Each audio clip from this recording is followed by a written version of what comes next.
व्यर्थ मत गवाओ, मत गवाओ, मत गवाओ।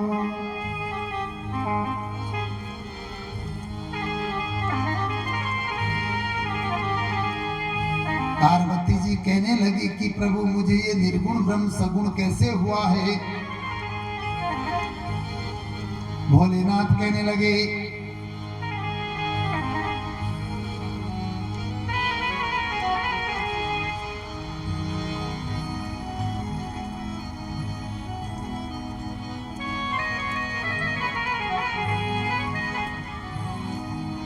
वो रघुनंदन वो जगवंदन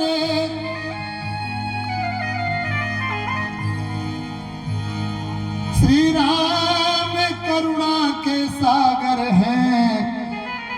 अरे श्री राम दया के सागर हैं, श्री राम दया के सागर हैं। श्री राम दया के सागर हैं।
मां जानकी के साथ में विवाह हुआ है, वो भी आप मुझे सुनाए, मैं सुनना चाहती हूँ। पार्वती परमात्मा के लिए पूछती है। ध्यान देना, सूत्र देखो, पार्वती परमात्मा के लिए पूछती है और आजकल की माता बहनें पति से क्या पूछती मालूम? क्या पूछती है? कितनी तनख्वाह है? तनख्वाह कितनी है? कहाँ गए थे? इतनी लेट कैसे हो गए? मैं कैसी लग रही हूँ? आजकल की पत्नियां कुछ उल्टा सुल्टा पूछती हैं। अरे रामचरित्र मानस से संस्कार सीखे भाई। जब कोई पत्नी अपने पति से परमात्मा के बारे में पूछती है तो जीवन में क्रांति होती है, एक बदलाव, एक परिवर्तन आता है। और राम कथा से किसी के जीवन में परिवर्तन नहीं हो, असंभव बात है। और इतना इलाज करने के बाद भी अगर रोग नहीं मिटे तो मरने की तैयारी करो। बोल भाग्य बिहारी लाल की जय हो।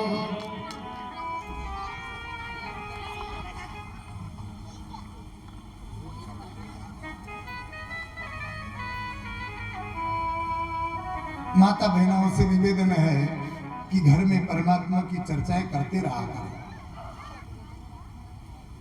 और मानसिक रोग से बच करके रहो। जो आदमी परमात्मा की चर्चा नहीं करेगा ना, वो आदमी सांपों को अपना दादा मामा बनाओ। वो बोल भाग्य बिहारी लाल की जय।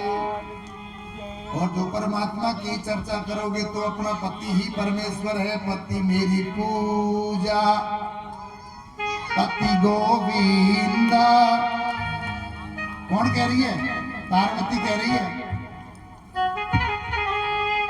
3 दिन से बुला रहा हूँ, इसीलिए बुला रहा था कि पार्वती कहेगी तुम भी चालू कर दो। कौन कौन देख के आइए, ढोक हाथ खड़े करो। ब्रजमोहन जी वो थैला लेके आओ जिसमें सेल्फास की गोलियां हैं। जो नहीं देख के आई सबको खिला दो एक एक। क्यों नहीं देख के आई, हाथ खड़े करो। कौन कौन ढोक देख के आई ईमानदार से? एक, हाँ हाँ, 2 3 4 5 6 7 8 9 10 और नहीं देख के आए तो भी हाथ तो खड़ा करो। शर्म भी नहीं आ रही कि तुमको? चलो कल देखे कौन कौन आएगी, हाथ खड़ा करो। कल जो ढोक दे के आएगी वो हाथ खड़ा करो। ये बाकी की क्यों नहीं देख के आएगी? क्या केस चल रहा है क्या कोर्ट में? क्या विचार है तुम्हारा? हाथ खड़े करो, करो। बताओ मुझे कौन कौन पति के ढोक देगी? बहुत सी बहनें तो ऐसे आके दिखा रही है कि गुरुजी उठा फेंक देंगे अगर जब दोबारा कह दी। हाँ भाई, पार्वती जी कह रही है आप राम के पास से मेरी पूजा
से प्रहलाद पैदा हो ही नहीं सकता है। इसलिए आप लोगों को सत्संग की जरूरत है, क्योंकि आप की कोक ही मानव के उत्पत्ति की एक फैक्ट्री है।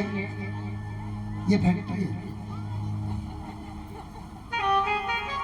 और अगर फैक्ट्री में माल नकली पैदा हो गया तो तस्वीर बन गई होगी एक एक शब्द से तस्वीर सुंदर होगा।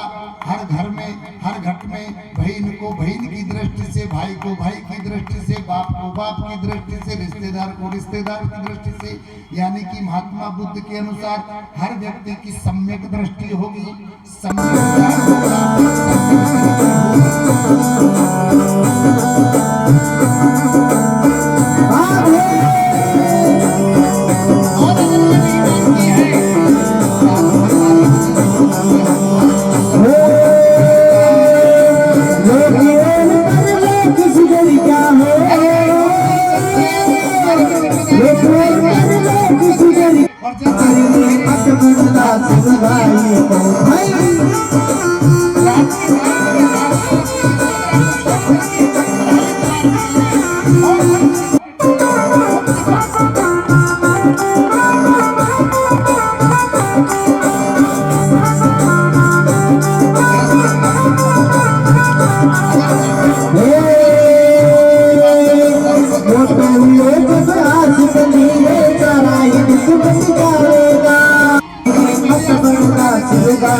और ये सारे के सारे भक्त यहीं रहेंगे।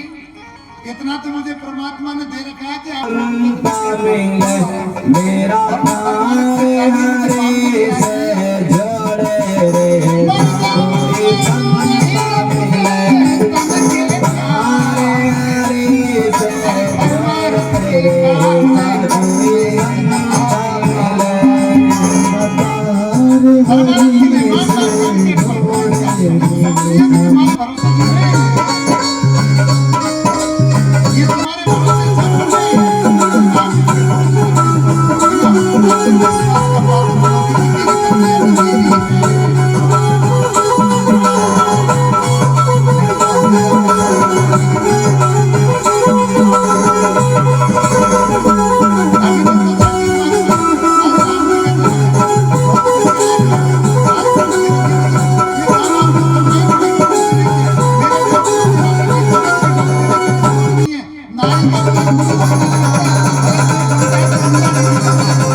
सबरी ने मतंग ऋषि को रामचरितमानस कहता है।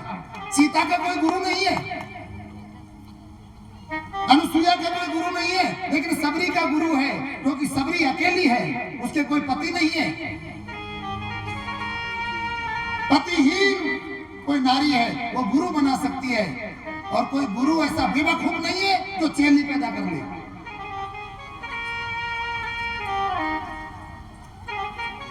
खेत में गेली बाबा जी के चेली दोनों विनाश करें। समझे कि नहीं समझे? गुरु जी बना रहा है, 1100 रुपए ले रहे। एक बार मारे मैंने देखे कि ये संत 1100 नारियल ले रही और लुगायान को गुरु जी बना रही हो। यीशु कहते काना पूछी कुर्र याद दक्षिणा धर तू तर चाहे मर, मैं जा रही हूँ हमारे घर, ले लियो सब सामान एक तो कर। अगर तुम में से किसी ने गुरु बनाया तो ठीक नहीं होगा। और उस नारी को वो गुरु कैसे चेली बना लेगा जो पति के ढोक नहीं देती है? क्यों किया तुमने शादी? अगर तुम ढोक नहीं देना चाहती हो तो पार्वती जी हाथ जोड़ करके प्राण प्रिय, हे प्राणनाथ, हे पतिदेव, तुमने कभी कहा करवा चौथ का व्रत रख करके 10,000 की साड़ी मांग रही है? नहीं, साड़ी लाओ ना, अंगूठी पहनाओ ना, आज करवा चौथ है, तुम्हारे लिए व्रत कर रही हूँ, 10 साल उम्र बढ़ जाएगी तुम्हारी। क्या बेवकूफ का सूत्र सीख रखा है।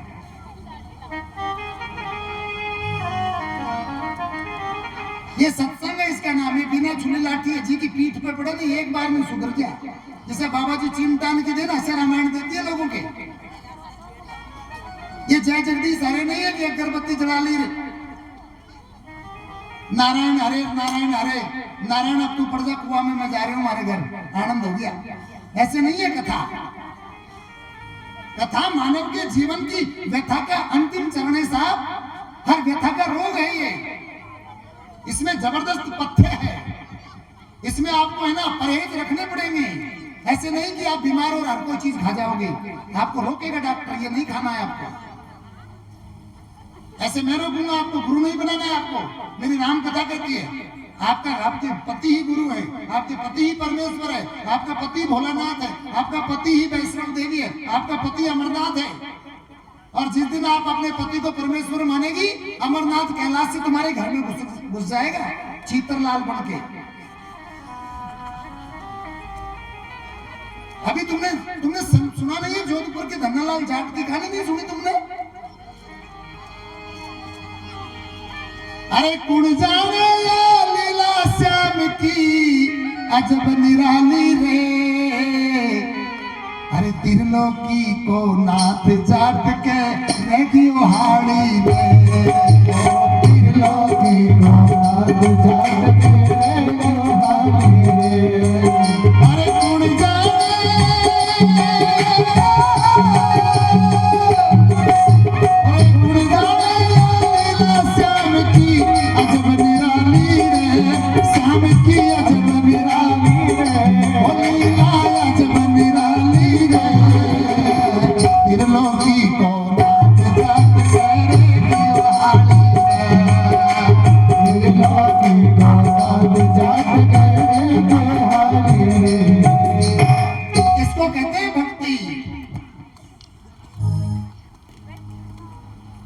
इसको भक्ति कहते हैं।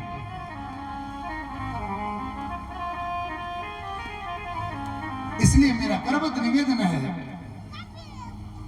कि सत्संग को घट में उतारो और सत्संग का जो सिद्धांत है उसका पालन करो। सिद्धांतों को मत तोड़ो सत्संग में।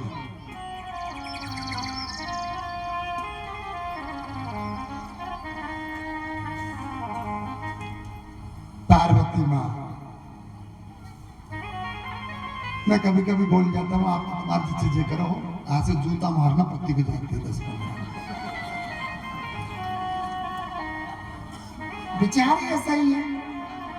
मैं कहता हूँ कि हाथ खड़े करो, 4-5 हाथ खड़े होते हैं, बाकी के ऐसे लग रही जैसे अपाहिज दिव्यांग का प्रमाण पत्र लेके आई हुई है। हाथ खड़े करो, कौन कौन ढोक देगी कल? पीछे करो। अब भाई ध्यान रखना, जिन्होंने हाथ खड़ा किया ना उसका ध्यान रखना पड़ेगा। कल ये कौन कौन प्रभु लीला में आनंद की अनुभूति लेगी, ये कल पता चलेगा।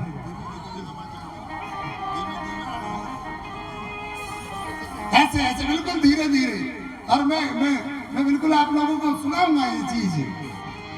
अरे कर लो भजन सजनो धीरे धीरे, आएगी तुम्हारी बुद्धि ठिकाने धीरे धीरे।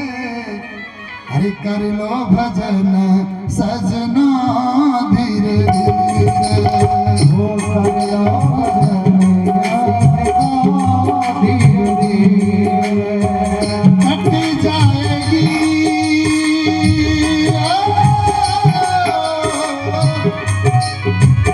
कट जाएगी जिंदगी धीरे धीरे, कर लो भजन सजना धीरे धीरे।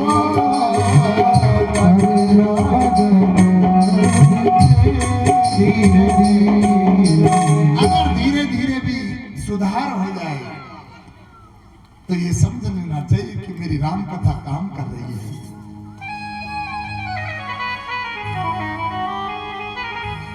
पार्वती जी कहने लगी, प्रभु मुझे बताएं कि प्रभु वनवास में क्यों गए थे, क्या कारण रहा होगा, क्या कारण रहा होगा कि रावण की मौत के कारण प्रभु बने हैं, क्या कारण रहा है कि सीता जी को रावण छोड़ करके ले गए, आप बताएं मुझे।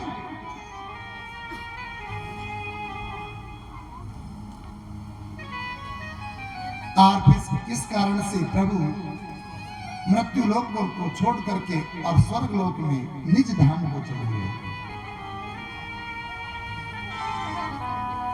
इतने सारे प्रश्न एक बार में पार्वती ने भोलेनाथ से कर दिए। पूरी राम कथा भोलेनाथ समझ गए कि आज पार्वती का हृदय गदगद है और आज पार्वती प्रभु राम का पूर्ण चरित्र सुनना चाहती है। शिव प्रसन्न हुए। प्रश्न उमा के सहज सुहाई, छल विहीन सुन शिव मन भाई। पार्वती को छल विहीन देख करके भोलेनाथ प्रसन्न हो गए।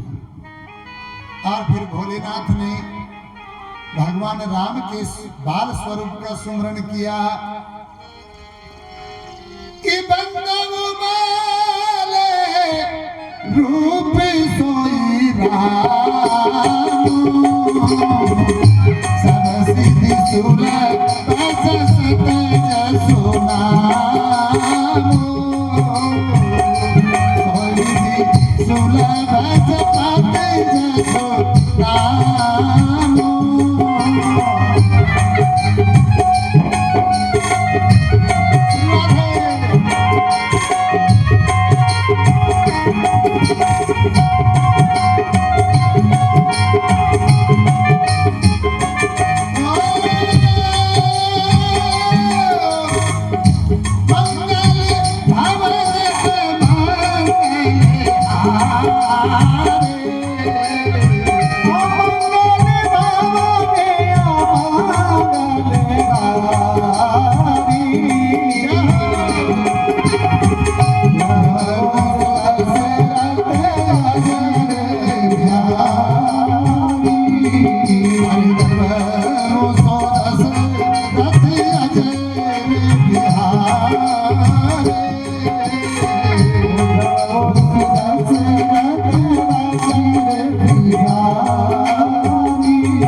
श्री राधे। और भोलेनाथ पार्वती से कहने लगे, हे पार्वती मैं समझ गया, तुम पूरा चरित्र सुनना चाहती हो। पर पार्वती मैं आपको समझा देता हूं, बतला देता हूं पार्वती कि जिन हरि कथा सुनई नहीं काना, अरे श्रवण रंध्र अहि भुवन समाना। हे पार्वती, जो परमात्मा की कथा को अपने कानों से नहीं सुनता है, उसके कान सर्प के बिल के समान है। अरे नैननी संत दरस नहीं देखा, अरे लोचन मोर पंख कर लेखा। जिन्होंने अपने नैनों से संतों के दर्शन नहीं किए हो, उनके नयन मोर के पंख के नयन के समान है। अरे तेसर कटु तोमरी समतुला, जैनन मत हरि गुरु पद मूला। वो खोपड़ी, वो सिर कड़वी तुमड़ी के समान है, जो संतों के और व्यासपीठ के सामने झुकता नहीं हो। कटु तुमड़ी, कड़वी तुमड़ी के समान। अरे जिन्हें हर भक्ति हृदय नहीं आनी, अरे जीवत सब समान कई प्राणी। जिनके हृदय में हरि की भक्ति नहीं है, उनका हृदय मुर्दे के समान है। जिन घर हरि की भक्ति नहीं है और संत नहीं मेहमान, अरे जा घर जम डेरा दिया, जीवत दगे मसान। जिस घर में हरि की भक्ति नहीं, संत मेहमान नहीं, वो घर जीते जी शमशान के समान है, वहां मुर्दे रहते हैं। ऐसे शिव जी पार्वती से कहने लगे, अरे जो नहीं करही राम गुण गाना, जिए सोदा दुर्जीव समाना। जो व्यक्ति अपनी जिह्वा से हरि के गुणगान नहीं करता, उन व्यक्तियों की जीभ मेंढके की जीभ के समान है।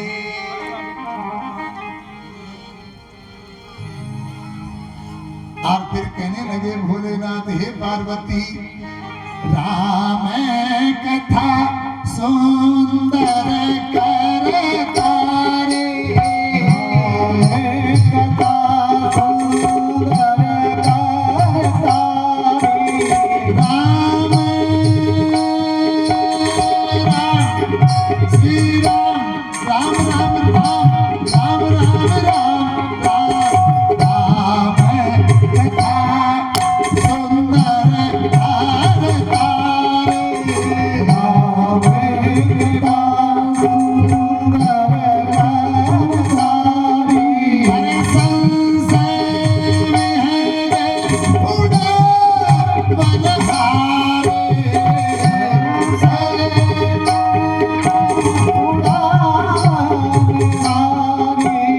श्री राम जय राम जय जय राम, श्री राम जय राम जय जय राम,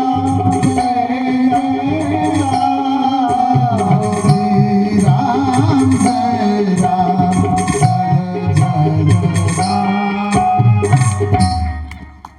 राम कथा सुंदर करता रे, राम कथा सुंदर ताली के समान है। जहां बजती है वहीं जीव का संशय खत्म हो जाता है, जीव का भ्रम मिट जाता है। और मेरे स्वामी जी जय शिवानंद जी महाराज लिखते हैं, इन्होंने लिखा है कि कर कर कर्म भरम दुख पावे, संशय पड़ी संसारी जी। अरे कहीं कहीं महिमा ब्रह्म मर दाता, अवगत मर्जी न्यारी जी। आदमी कर्म करता, फिर भरम में पड़ता, फिर संशय में डूबता है। हे मेरे सावरिया सरकार, तेरी मर्जी बड़ी अद्भुत है, बड़ी अचरज भरी है।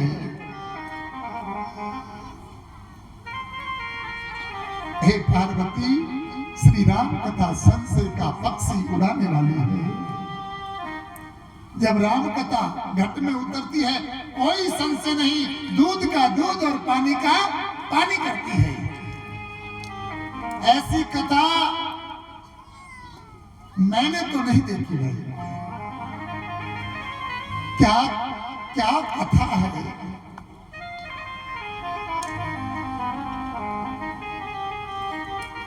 तुम जो कहा राम कौआना, पार्वती तुम कहती हो कि राम कोई और है, तो ये बात मुझे अच्छी नहीं लगी। कहीं ते वेद संवत बानी जिनके सूझ लाभ नहीं हानि, जिनको लाभ हानि का पता नहीं होता, ऐसे लोग ऐसी बेवकूफों की सी बातें करते हैं। तो मेरे परमात्मा को जानती नहीं है पार्वती, मेरे परमात्मा वो खिलाड़ी है, ऐसे खिलाड़ी हैं, मेरे परमात्मा खिलाड़ी हैं जो सारे जगत को कठपुतली की तरह नचाते हैं।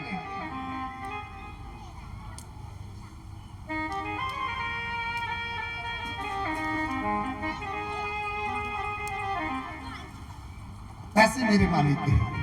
पार्वती सगुनई अगुनई नहीं कछु भेदा, अरे गावई मुनि पुराण बुध वेदा। अगुण सगुन में कोई भेद नहीं है पार्वती, दोनों चीजें एक है। भक्तों के लिए मेरे भगवान निराकार से नराकार हो जाते हैं, भक्तों के लिए निराकार से नर आकार में आ जाते हैं मेरे परमात्मा।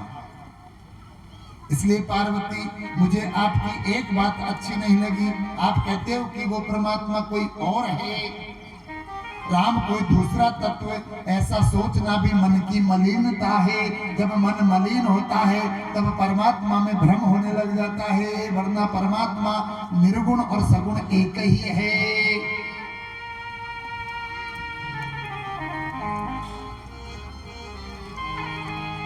और भगवान कहने लगे कि बिन पद चलई सुनई बिन काना,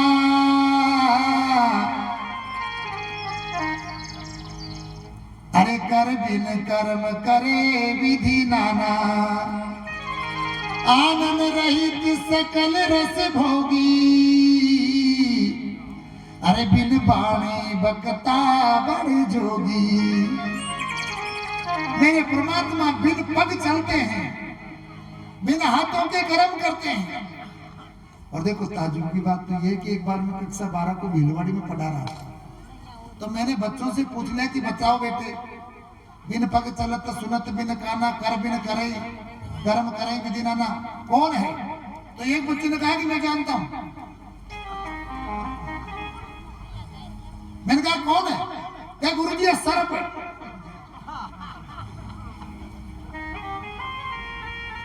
बच्चे बड़े बुद्धिमान होते हैं, सर्प है। मैंने कहा कैसे? कि उसके कान नहीं होते, उसके पग नहीं होते, उसके हाथ नहीं होते और सारा काम करता है।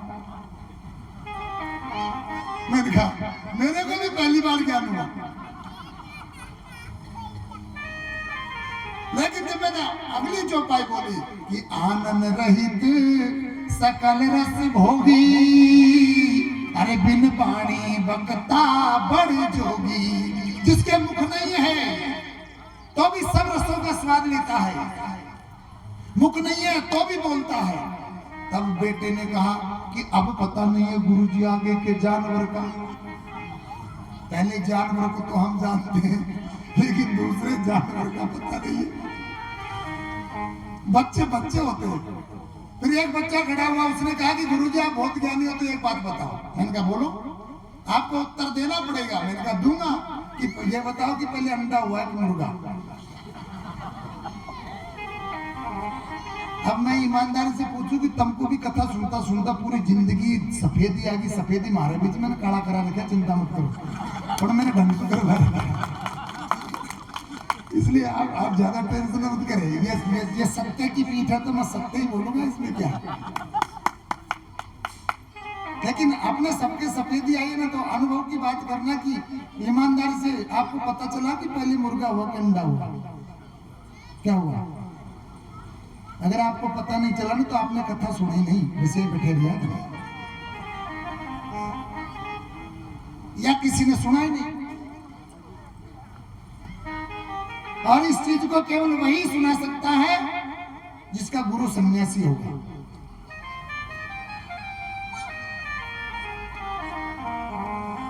और कथा केवल सन्यासी के चेले या सन्यासी से ही सुनना चाहिए, दूसरा आदमी कथा नहीं सुना सकता है, क्योंकि सन्यासी का गुरु अविनाशी होता है। जगत का गुरु ब्राह्मण होता है, ब्राह्मण का गुरु सन्यासी होता है, सन्यास का गुरु अविनाशी होता है। अगर मान लीजिए किसी ब्राह्मण का गुरु सन्यासी नहीं है तो उससे कथा नहीं सुननी चाहिए। बोल भाग्य बिहारी लाल की जय।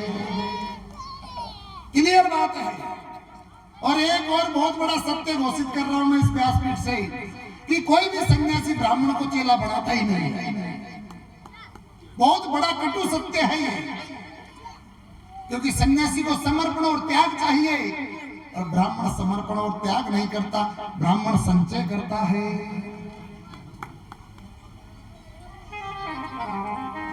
बहुत कटु सत्य है ये। नागा संप्रदाय के जय शिवानंद जी है, लंगोट भी नहीं लगाते, आज भी नागे ही हैं ये। सवाई माधोपुर का आश्रम है, सन्यासी है। और इनकी वाणियों का मैं बखान करने लगूं तो सब धरती कागज करूं, कलम करूं बन राय, सात समुद्र मसी करूं, मारा गुरु की व्याख्या लिखी को ले जाए।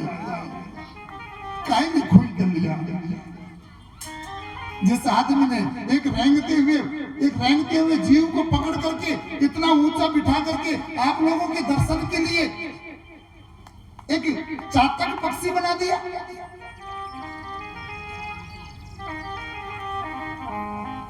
इसका नाम सन्यासी है।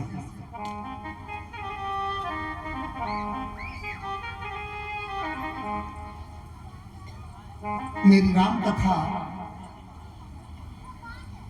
मैंने भी ये प्रश्न मेरे से नहीं आया, मैंने स्वामी जी से जाकर के पूछा कि महाराज मुझे संशय है। क्या संशय है? मैंने कहा कि बताओ पहले मुर्गा हुआ कि अंडा हुआ? बच्चों ने मुझे रोक दिया और मैं बच्चों का गुरु हूं, और अगर गुरु बच्चों का संशय दूर नहीं करे तो चल दरिया में डूब जाऊं। तब मेरे स्वामी जी ने मेरे को समझाया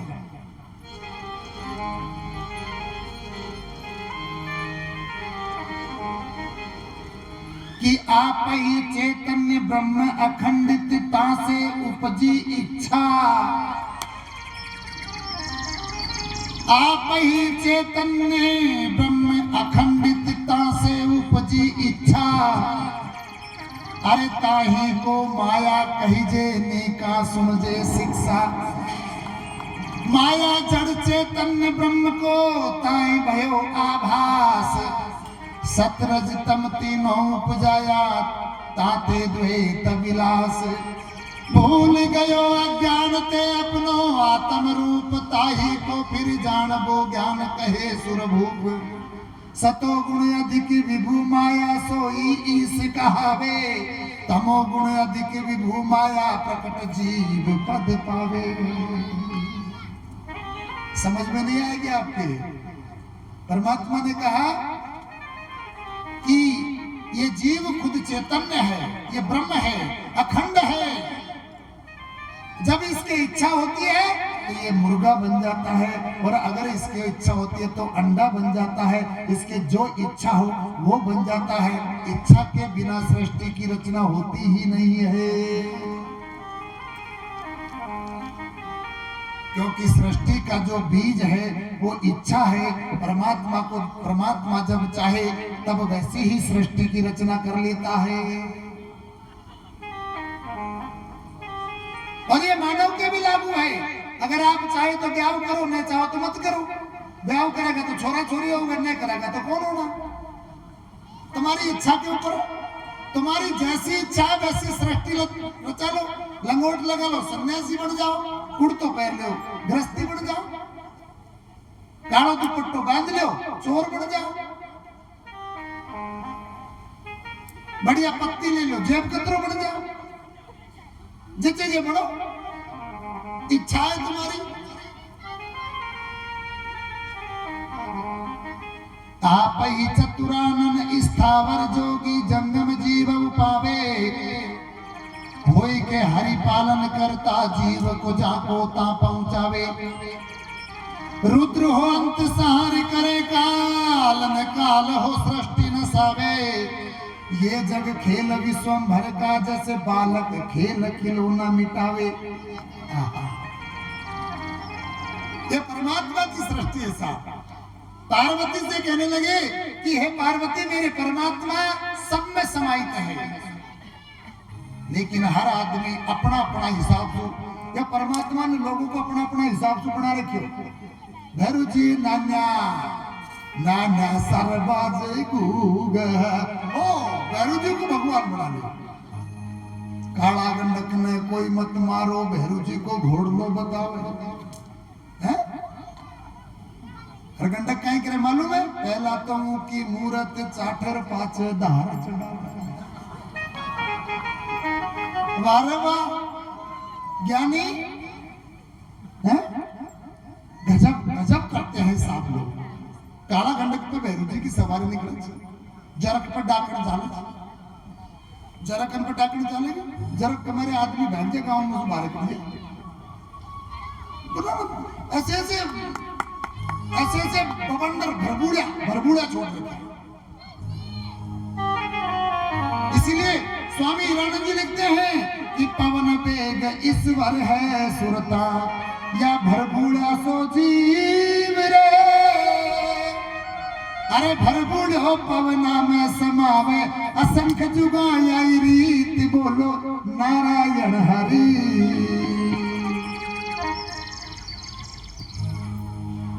ये पवन में परमात्मा है, और में जो भरबूड़े चाले ना वह जीव है, और जीव को पवन में समाना पड़ता है। ये जीव और जगदीश की व्याख्या है। पार्वती तुमने एक बात गलत पूछी है कि वो बोले ना अलग है कोई। तब मैंने बच्चों को समझाया और बच्चों ने उस बात को स्वीकार किया। और ये अभी जो हमारी 21 तारीख से 29 तारीख तक की जो कथा थी, वो केवल उन बच्चों की थी जिनको मैंने पढ़ा करके, और 100 बच्चे ऐसे तैयार हुए जो नौकरी लग गए। उन्होंने कहा कि गुरुजी हम आपकी कथा करवाएंगे। उन बच्चों की रोम रोम में मेरी बातें आज भी धड़कती होंगी। ऐसा पढ़ाया मैंने, किताब थोड़ी पढ़ाई है मैंने। एक बार एक पाठ आ गया था उसमें कि नींद उचट जाती है, कक्षा 12 में था वो, नींद उचट जाती है पाठ का नाम था। मैंने उसका थोड़ा सा परिवर्तन किया और मैंने उसको फिल्मी गाने में पढ़ा दिया, तो पूरा स्टाफ है ना जो हमारे खिलाफ खड़ा हो गया। नींद उचट जाती है। अब मैं संगीतकार हूं, इसलिए मैंने संगीत में गाया कि नींद नहीं आती मुझे, नींद नहीं आती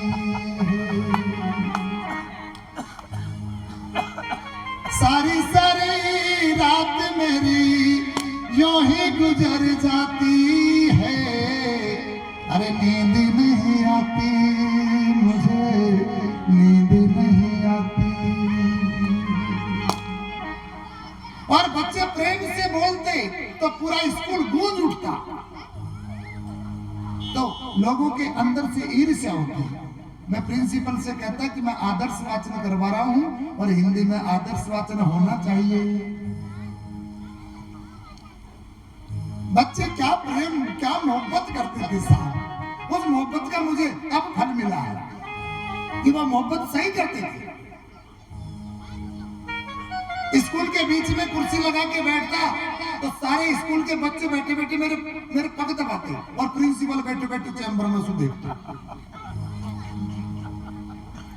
और मैं आधा घंटा आराम से सोता स्कूल के प्रांगण के बीच में इमली का पेड़ के नीचे।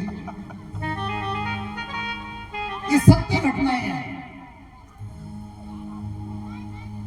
और उन बच्चों के आशीर्वाद से, लेकिन मैंने बच्चों के साथ में कभी छल नहीं किया।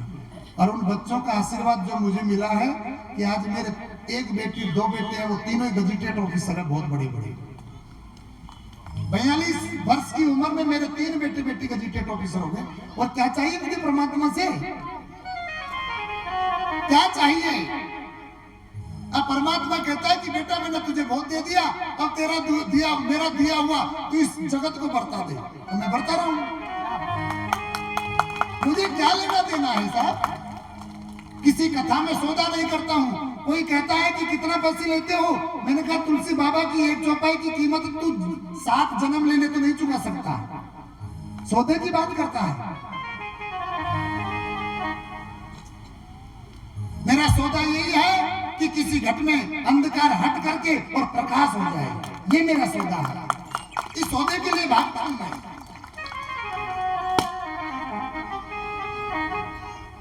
तो मैं ना एक प्रकाश का पुंज लेकर के मैं एक टॉर्च बेच रहा हूं आप लोगों को। मैं तो बैटरी ले दुकान लगा रखी है, ये बैटरी ले जाओ, अंधेरा में काम आओगी, नहीं तो चाहो जाए ठकरार कुआं में कर पड़ेगा। एक ने मेरे से कहा कि गुरुजी आपकी बैटरी का उजाला तो 4, 5, 10 फीट होता है। मैंने कहा मूर्ख, तू 10 फीट आगे चलेगा तो फिर ये 10 फीट आगे चले जाएगा मेरा उजाला भी, क्योंकि बैटरी का उजाला 10 फीट होता है। कोई बात नहीं है, तू चलेगा ना तो तेरे आगे रहेगा, 10 फीट पीछे थोड़ी आएगा। तू तो ले तो सही। तो आप लोग नहीं ये सस्ती बैटरी ले लो यार, तुम्हारा कहीं लगेगा 10, 20, 50 रुपए में मैं इतनी सस्ती बैटरी बेच रहे हो कि तुम्हारा हृदय में प्रकाश हो जाएगा। तो तुम्हारा छोरा छोरी भी मारा गुण का होगा कि बढ़िया रही हो गुरुजी, तुमने हमारा बाप को सुधार दिया। नहीं तो रोजिना को मच ले जाओ 50 रुपया में। इसलिए निवेदन करता हूं, इसलिए आपसे निवेदन करता हूं, तन बिनु परसी नयन बिनु देखा। बिना तन के स्पर्श करता है, बिना आंखों के मेरा परमात्मा देखता है। और ग्रही घ्राण बिनु बासी अशेषा, और बिना नाक के सूंघता है। असी सब भांति अलौकिक करनी, अरे महिमा जासु जाए नहीं बरनी। ऐसे मेरे त्रिलोकी के नाथ है, उसकी महिमा का वर्णन नहीं हो सकता। और फिर अंत में शिव जी भोलेनाथ कहने लगे, अरे नारद सारद से सभी थक गए। मैं कोई यहाँ तुमको नाचने कूदने के लिए इकट्ठा नहीं कर रहा हूं। मेरा एक भी सत्संग अगर किसी कथा में आपने सुन लिया हो तो मैं तुम्हारा गुलाम बन जाऊंगा।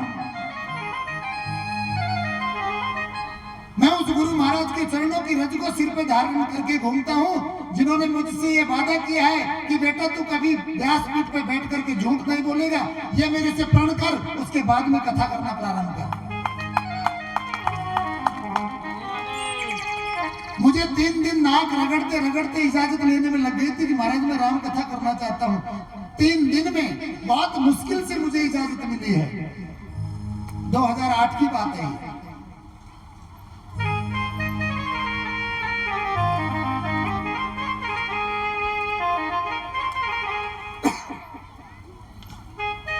भोलेनाथ कहने लगे,